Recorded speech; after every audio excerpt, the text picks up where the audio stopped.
Greece is facing a cash crunch. Its economy can't support its debt, and its tax receipts are declining with a crippling recession, making it harder to implement budget cuts. In fact, the country is reportedly far off course on its austerity program and is expected to seek a 2-year extension. As a result, the Troika may not release the latest tranche of aid to Greece this September, which could cause Greece to run out of cash by October and possibly force it to leave the euro. At the same time, yields on Spanish and Italian debt remain unsustainably high. But the European Central Bank is reportedly considering targeting a range for bond yields on Spanish and Italian debt through purchasing government bonds of those countries, a move that could stabilize the crisis. So what's the next chapter for the European debt saga? Will Greece leave the euro this fall? And what are the implications for the global economy? Joining me now to discuss this is Mohamed El-Erian, CEO and Co-Chief Investment Officer of Pacific Investment Management Company, the world's largest bond fund manager with $1.8 trillion in assets under management. Mohamed, welcome to the program. It is always great to speak with you. Thank you, Jennifer.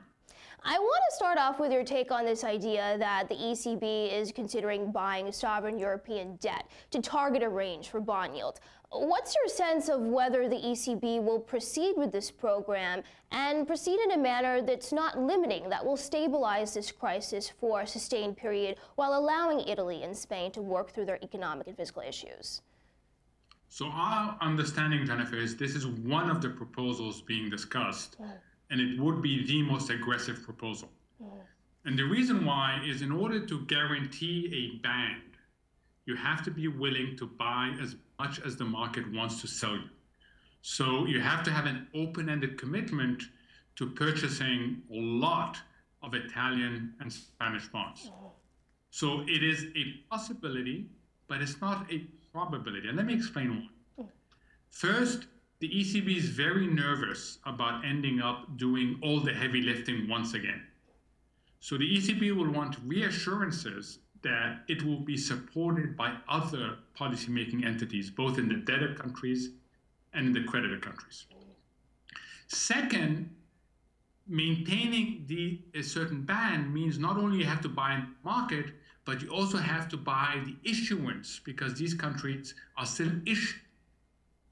And finally, the real answer to the European crisis is crowding in private capital, bringing in private capital that can energize the economies.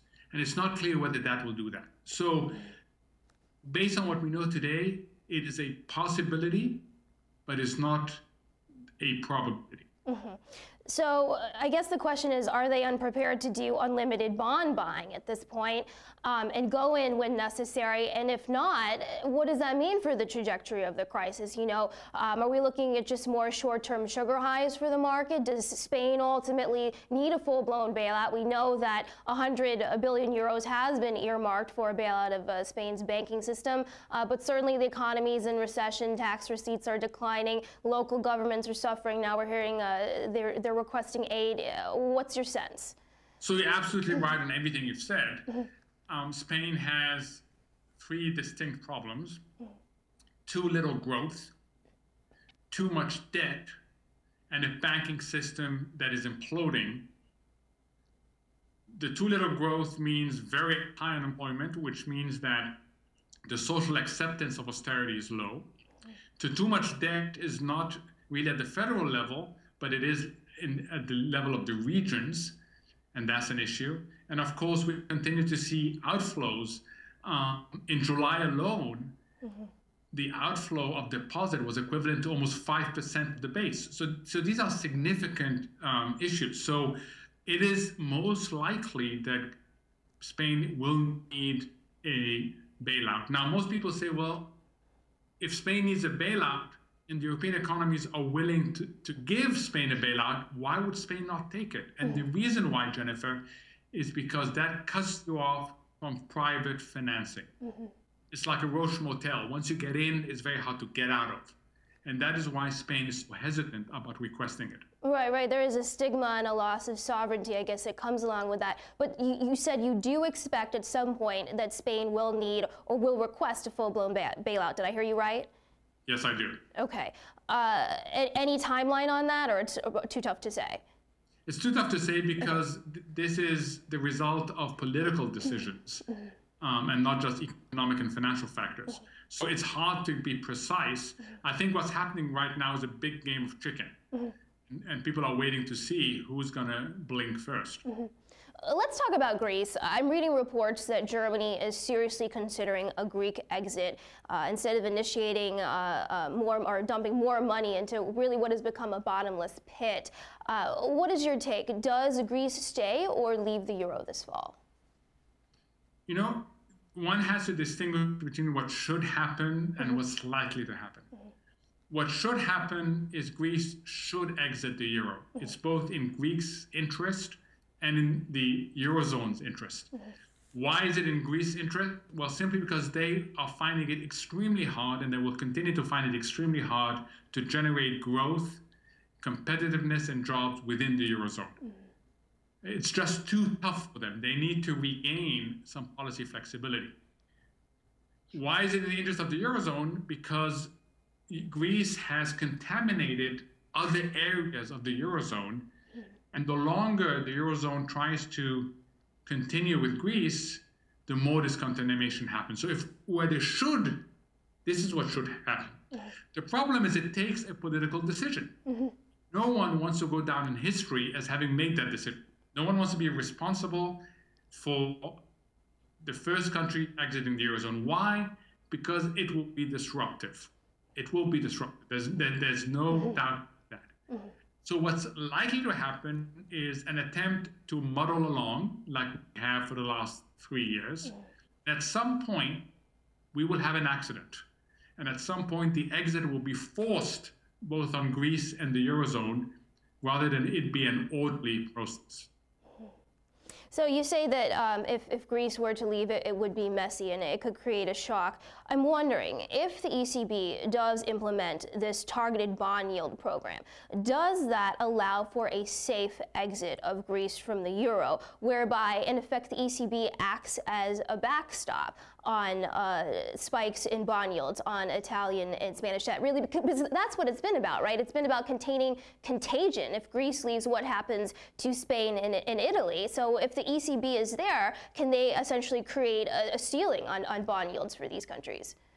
So you're absolutely right. The whole issue about firewalls. How do you create a firewall to make sure that solvent countries don't become insolvent because of liquidity crises? And why would you have liquidity crises? Because people say, wow, if Greece has exit, anybody can exit. And then everybody takes their money out. It's a little bit like what happened in Lehman Brothers in the United States in September. So yes, you need firewalls. Yes, the ECB would be a very important part of these firewalls, but the ECB cannot do it on its own. You also need European mechanisms, or if you like, the fiscal agency. Because remember, central banks can provide liquidity support, but not solvency support. And that's why the ECB is only part of the solution. It's not the complete solution.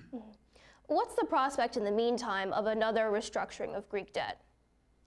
Very high. You said it in your introduction, they run out of money. The only way they're able to make ends meet is by not paying people. So suppliers aren't being paid. And there's a limit to how often you can do that. So at some point, we will see another debt rescheduling. And it's probably going to come through a default first and then a rescheduling. What's your sense of how stressed the banking system is in Europe right now? We're seeing companies in Southern Europe having difficulty getting loans. They're having to pay more for loans. They're having to get creative and pledge assets such as subsidiaries that are based in countries that are relatively better off, like the UK. What's your sense of the stress of the banking system now? So my sense, it is stressed. It is stressed on 3 different levels. Some are stressed on liquidity because they're losing deposits. That is certainly true of Greece. It has been true of Spain. Some are stressed on capital. They don't have enough capital and they have to raise more capital. And some are stressed on asset quality. They own a lot of peripheral bonds that they themselves are having problems. So the banks are stressed in different ways. The regulators are trying to play catch up. In the meantime, the banks will shrink their balance sheets. And that means, unfortunately, and you said it, that they are not lending. And therefore, the result is to suck out oxygen from the economy. So what's your sense of the risk of a systemic shock happening now? We've been talking about the prospect of this for, 3 years now, whether it's a breakup of the Eurozone, some sort of fallout from the banking system over there. What's your sense of a potential shock right now? We worry about it, and we have all sorts of contingency planning, and any responsible business would do that.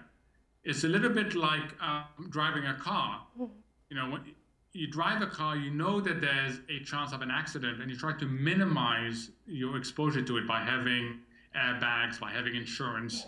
So it is a risk. It is a risk scenario, and every business and every government has to think about what their contingency planning looks like for that.